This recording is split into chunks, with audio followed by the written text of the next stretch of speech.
আসসালামু আলাইকুম, আমি ইয়াসমিন। আজ বলবো একটা বাস্তব গল্প যেখানে শুধু ইস্তেগফার পড়ে একজন মানুষ পুরোপুরি সুস্থ হয়ে গেলেন। আচ্ছা, তুমি কি বিশ্বাস করবে একজন মানুষ শুধু ইস্তেগফার পড়েই সম্পূর্ণ সুস্থ হয়ে গেলেন? তার শরীর ছিল দুর্বল, অসহায়, ক্লান্ত, ওষুধেও কাজ হচ্ছিল না। এক বুড়ো আলেম বললেন, ভাই, তুমি প্রতিদিন 100 বার ইস্তেগফার করো, একদম মন থেকে। তারপরে তিনি শুরু করলেন ইস্তেগফার। আস্তাগফিরুল্লাহাল্লাযী লা ইলাহা ইল্লা হুয়াল হাইয়ুল কাইয়্যুম ওয়া আতুবু ইলাইহি। তিনি পড়তে শুরু করলেন প্রতিদিন 100 বার ইস্তেগফার। কয়েক সপ্তাহের মধ্যেই অলৌকিকভাবে সুস্থ হয়ে গেলেন। কারণ ইস্তেগফার শুধু গুনাহ মাফ করে না, আল্লাহর রহমতও আনে।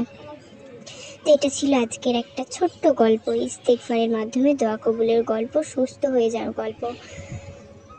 দোয়া করো, যদি তোমার জীবনে কষ্ট থাকে আল্লাহর কাছে ফিরে এসো, ইস্তেগফার করো, আল্লাহ শুনছেন।